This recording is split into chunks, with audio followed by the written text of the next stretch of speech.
Jetzt wenn wir ihr das zeigen.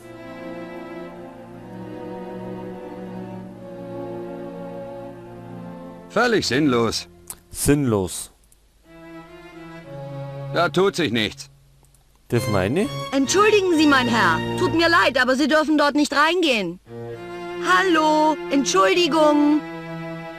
Reden Sie mit mir? Wer redet mit mir? Mein Gott, ich höre Stimmen. Im Namen des Flohheißbandes des Anubis, hier bin ich. Ah, Sie meinten mich. Ich dachte, Sie führten Selbstgespräche. Mal sehen, fangen wir von vorne an. Wie alt sind Sie?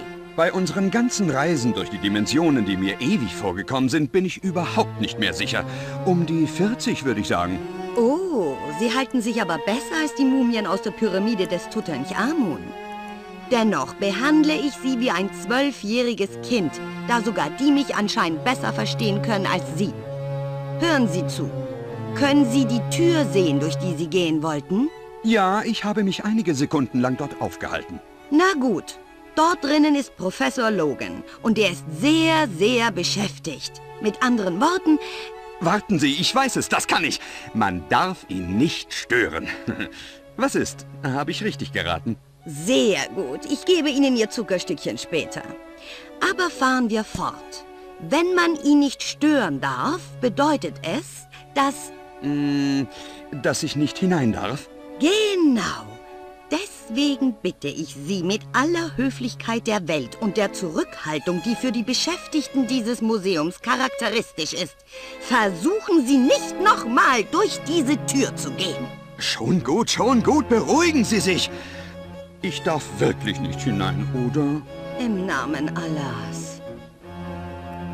Also, in die Tür dürfen wir nicht rein. So, was treiben wir denn sonst?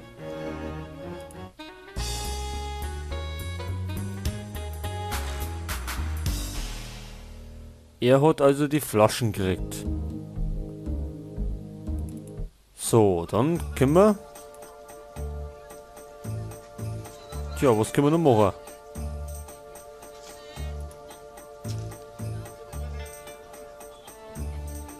Der Händler.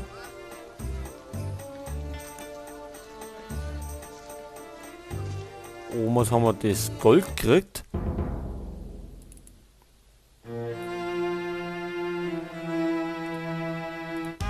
Können wir denn die ablenken? Jetzt wenn wir so das machen. Entschuldigen Sie mal. Hallo. Ja. Reden Sie mit ihm. Also das überspringen wir. Mal sehen. Bei... Oh, Ja, na, das ist Fred. Können wir denn mit er meine gehen? Entschuldigen Sie, Sie müssen vieles über Impoté wissen. ich habe ein Hint, aber ich habe Strick. Schläft er? Nein, aber Sie können... Was? Ich... Ja. Das... Ja, Ja, ist ja gut. Oder kann er da? Dies ist ein Museum, oder? In der Tat. Und? Absolut nicht. So, Ja, das haben wir auch schon alles gehört.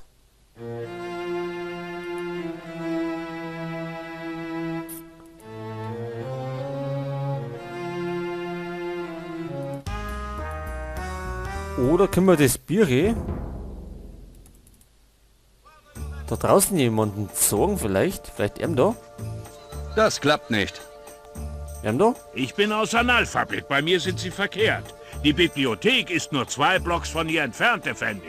Oh, ich wäre nie darauf gekommen, dass Sie nicht lesen können. Aber nehmen Sie dieses Buch hier. Dort ist ein Zepter abgebildet, das ich gern aus Eisen hätte.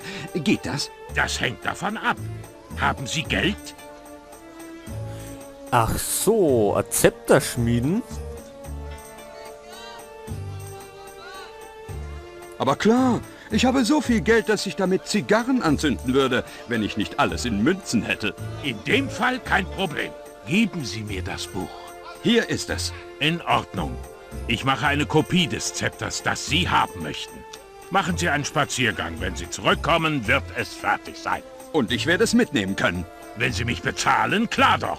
Ja, ich bezahle ja schon. So ein Materialist. Was ist nur aus der Welt geworden? Das ist wahr, aber machen Sie sich keine Sorgen darum. Die Welt wird bald nicht mehr existieren. So, also das Biris Wickert. Und der macht uns ein Zepter draus. Und wir sollen spazieren gehen. Jetzt gehen wir da mal schnell aussehen. Und wieder einer. Ist das Zepter fertig? Ja, das ist es. Genau wie es in dem Buch gezeichnet wurde. Allah schenkte meinen Händen diese Gabe und ich lebe, um ihm zu danken. Ja, ja, alles sehr mystisch und schön. Aber jetzt geben Sie mir bitte das Zepter. Zuerst die Bezahlung, Effendi. Ach ja, klar. Erst die Bezahlung. Hier, das ist für das Zepter. Wie viel hatten wir abgemacht? Wir hatten gar nichts abgemacht. So kann ich Sie besser über den Tisch ziehen. Gute Taktik. Hier, nehmen Sie, was Sie wollen. Wenn ich sehe, wie wenig Zeit wir noch haben, um die Welt vor Impotet zu retten und wie viel Zeit ich mit blöden Rätseln verplempere, werden mir diese Münzen wenig nützen. Vielleicht haben Sie recht. Aber ich werde trotzdem kassieren. Man weiß ja nie, ob Allah nicht rechtzeitig da sein wird. Und dann rettet er uns vor Impotet. Hier ist Ihr Zepter. Es ist perfekt. Übrigens, was mache ich mit dem Buch? Sie können es behalten. Für mich ist es jetzt nutzlos. Eignen Sie sich etwas Kultur an. Ich brauche es nicht. Haben Sie meinen Bizeps nicht gesehen? Ich sprach von der richtigen Kultur, nicht von Körperkultur. In Allahs Namen, Sie sind wirklich nicht der Hellste. Gut, jetzt haben wir ein Zepter. Und Zepter sind doch bestimmt immer golden. Jetzt sieht es wie ein wertvolles Zepter aus.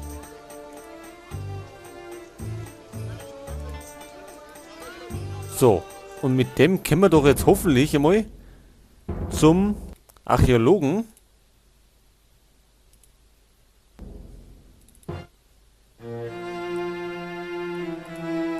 Wo ist eigentlich der Kleber? Achso, da herin. Jetzt werden wir ihr das zeigen. Ich habe in einer Pyramide gegen 2 lebende Mumien, eine Horde blutrünstiger Skorpione und den Geist des Anubis gekämpft, als ich, dies fand. Oh, das Zepter des Apis. Allah sei gepriesen. Jetzt ist unsere Sammlung vollständig. Ich meine, falls Sie es uns geben würden. Denken Sie aber bitte daran, dass alles, was bei Ausgrabungen in ägyptischen Ruinen oder Pyramiden gefunden wird, per Gesetz dem Museum gehört. Ich zitiere Artikel 56 des königlichen Dekrets vom... Lassen Sie gut sein, es war nur ein kleines Geschenk für Sie. Ich wollte Ihnen Blumen bringen, aber da in diesem Film anscheinend nur Steine wachsen, dachte ich mir, ich spiele ein bisschen Indianer. Indianer? Ja, Indiana Jones. Haben Sie es mitgekriegt? Indiana Jones. Ja, ich war richtig witzig. Eigentlich nicht. Aber da Sie das Zepter des Apis gebracht haben, lache ich über jeden Blödsinn. Keine Sorge. Entschuldigen Sie bitte, könnte ich Professor Logan sprechen? Aber natürlich. Er wird sehr erfreut sein, mit Ihnen zu reden. Wenn ein schwarz gekleideter, bebrillter Wurm kommt, könnten Sie ihn bitte auch reinlassen. Er reist mit mir. Natürlich wird er auch vorgelassen. Hat er dabei geholfen, das Zepter zu finden? Auf seine Weise, aber der Fund ist mein Verdienst. Ich sage es ausdrücklich, falls die Helden erwähnt werden sollten. So, also natürlich dürfen wir eine. Das ist doch ganz gut. Wie die Zeit. Ach so, das ist der Slogan. Logan, nix Slogan. So, jetzt schauen wir uns erst einmal etwas um. Die Büste ist nicht schlecht, aber ich ziehe eine andere Sorte vor. Das ist die Büste des Priesters Gaunuches. Gehe niemals ins Bett, ohne etwas Neues gelernt zu haben. Oder ohne die Augen zu schließen. Richtig. So. Und nun? Nada, geht nicht. Eine Schriftrolle. Ein Papyrus. Da tut sich nichts. Mal sehen, ob ich mich orientieren kann. Kairo, da sind wir. Und jetzt die Pyramide des Impotet. Mal sehen. Nichts. Gar nichts. Verflucht! Verflucht? Wo? Ist schon etwas geschehen? Nein, das war nur eine Redewendung. Das klappt nicht. Und da herum haben wir noch eine Truhe. Wenn ich ehrlich bin, fällt mir daran nichts auf. Völlig sinnlos. Sinnlos. Ja, dann reden wir mal mit dem Professor. Schämen Sie sich nicht. Die Welt kann jeden Moment untergehen und Sie sitzen seelenruhig da. Hören Sie mal, mit welchem Recht schreien Sie mich an? Mit dem Recht, das die TIA mir verliehen hat. Sie sollten wissen, dass ich einer der besten Geheimagenten bin. Nach meinen Informationen wissen Sie mehr als jeder andere über die Mumie, wegen der die Welt am Abgrund steht. Also, bewegen Sie Ihren Hintern. Oder muss ich Gewalt anwenden? Nein, ich kann nicht. Ich bin kein Held, wie alle glauben. Ich bin ein einfacher Mensch. Ich kann Imhotep nicht gegenübertreten. Das ist unmöglich. An Ihrer Stelle würde ich es auch nicht versuchen. Ich habe Ihnen gesagt, Sie sollen mich nicht zwingen, Gewalt anzuwenden. Nein! Doch, kommen Sie! Es tut mir leid, Sie müssen es allein machen. Aber passen Sie auf sich auf. Obwohl ich Sie kaum kenne, sind Sie mir sympathisch. Noch was.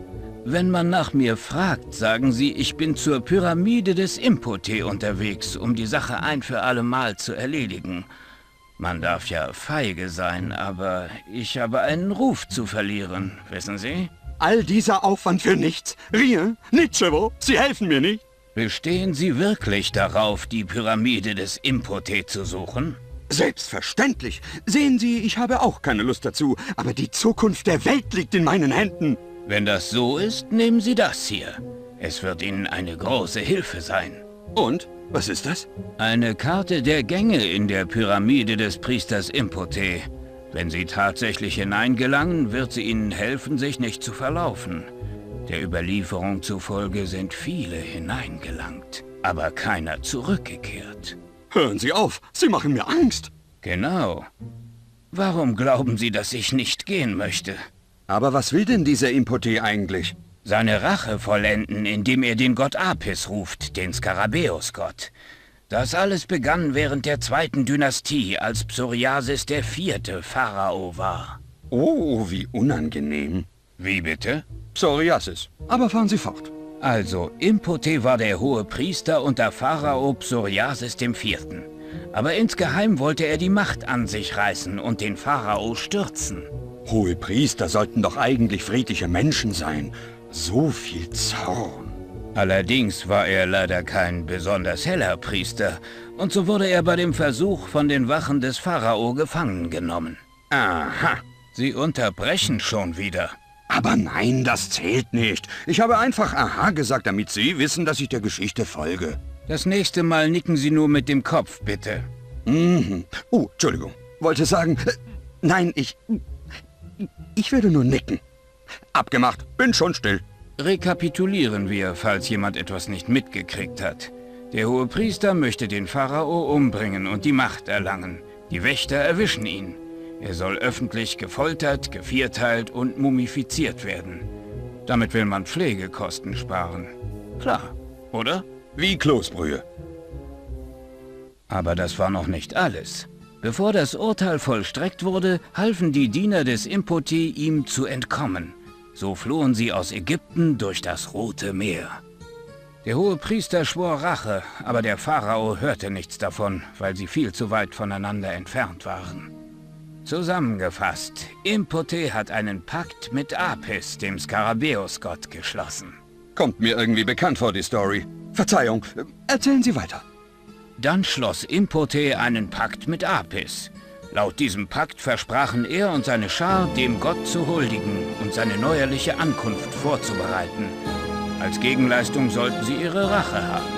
Apis gewährte dies und verhalf ihm zu einem Buch mit den Sprüchen der Dunkelheit, welches der Gott Amon-Ra selbst geschrieben hatte. Mit dem Buch konnte er leben, geben und nehmen.